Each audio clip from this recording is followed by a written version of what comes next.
Good morning.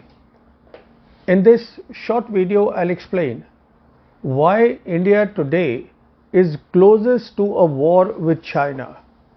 Because from the Chinese perspective, the basis of the relationship does not exist. The mutual trust between the two nations has been completely knocked off. And India, working very closely with the Americans as part of their defense strategy, threatens China's commercial interest in the Indian Ocean region and its rise. Now let me explain all these 3 points. The first, the basis of the relationship. As we all are aware, for the last 1 year, China does not have an ambassador in Delhi. And the last ambassador, Wei Sudong, had made it very clear repeatedly that one China policy is the basis of India-China relations. And it is this one China policy that has taken a knock from India from the Chinese perspective. Give you 3 examples of this. 1. India has decided to open the third economic and cultural center of Taiwan in Mumbai. Now this is akin to opening a consulate of Taiwan in Mumbai. The other 2 centers, as we know, are in Delhi and Chennai. 2. Since Modi has come to power since 2014, India has stopped mentioning one China policy, something that even today the Americans do. The Americans in their official communiques mention the one China policy, but India has stopped doing that. And number 3, we recently had a case on August of 8 where 3 retired chiefs, military chiefs, one of the Air Force, Army and the Navy, they attended a security conference in Taipei which was organized by the Taiwan Foreign Ministry and inaugurated by the Taiwanese president. This also did not go down very well with China.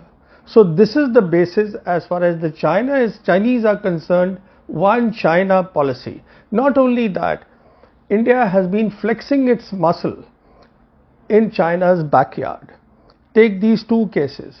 1, India recently supported the Philippines 2016 ruling of the International Court of Justice, which was given, which favored Philippines against China in the South China Sea, something it has not done earlier. And then we had recently an exercise, Indian Navy doing an exercise with ASEAN in South China Sea, knowing fully well that the Indian Navy does not have the ship endurance or the capability to fight a war in South China Sea. So this is the basis of the relationship, which from China's perspective no longer exists. Now look at the mutual trust. The glaring example of mutual trust is that on the 10th of September 2020, the 2 nations signed, the 2 nations are India and China, their foreign ministers signed a joint statement in Moscow where it was agreed to have peace and tranquility. It was clearly mentioned that disengagement will happen. It was not specified where it will happen, and the 2 nations will move towards confidence building measures for peace and security on the line of control. Despite that, twice, as far as the Chinese are concerned, something they have not done with the Americans, twice their foreign minister visited India. Once their defense minister came to India trying to explain that, look, the border issue should be part of the overall relationship, one of the issues, but India has consistently maintained that the LAC is the basis unless the border issue is normalized. Normalized has not been explained formally, but informally normalized means the statements which come from the top ministers of the government. It means that disengagement, de-escalation and de-induction, that means go back to status quo of April 2020. which in any case has not been mentioned, as I said, in the joint statement of 10th September 2020. So the position of India is that unless you do not normalize the relations on the LAC, overall relations cannot improve. I think the last straw on the camel's back was the BRICS meeting, the BRICS summit, recent one, where Xi Jinping and Prime Minister Modi had a meeting. Now there are two narratives. It is not very clear who invited who for the meeting, but it appears that it happened in the leaders lounge. And as far as India is concerned, it called it a conversation. But as far as the Chinese are concerned, they have said that in-depth talk happened where Xi Jinping, now this is at the highest level, told the Prime Minister that we need to put the border in a correct perspective and look at the overall relationship and try and have regional peace and global peace and work together for that. But the Prime Minister of India insisted there, as far as the readout of the Ministry of External Affairs is concerned, the stated position of India that normalization on the LAC is important. Without that, there can be no overall relationship. So this is the mutual trust which has gone down the drain. Then as far as the threat is concerned, it is very obvious that especially after the visit of Prime Minister Modi, the June visit to America, where a couple of agreements were signed.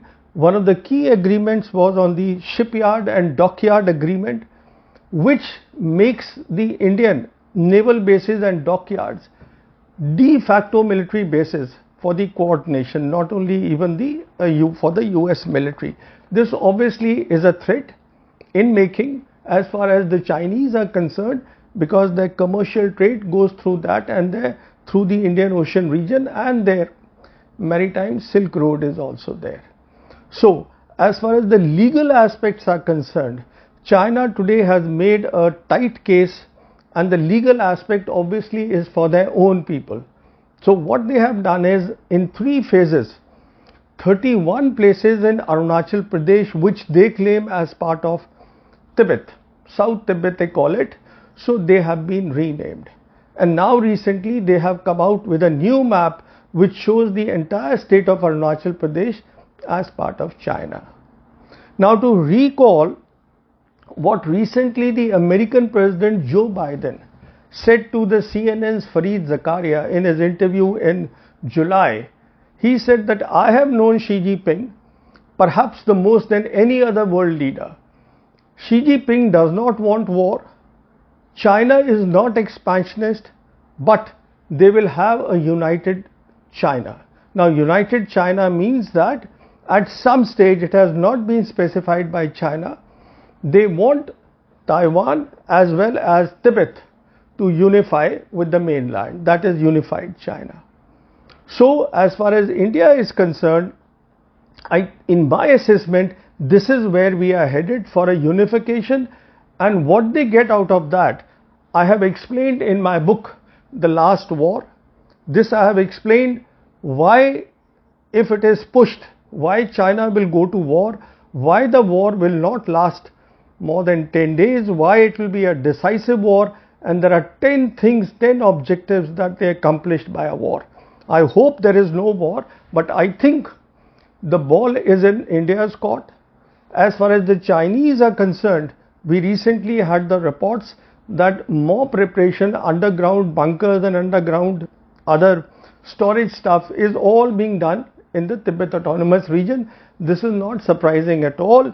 In fact, the preparation for war, they started in earnest as far as the PLA is concerned since 2018. So they have been working on it for the last 5 years, and again in my assessment, all these underground things are to take care of the contingencies if before the war the Americans decide to give the Indian military weapons, long range precision weapons, so it is against all that.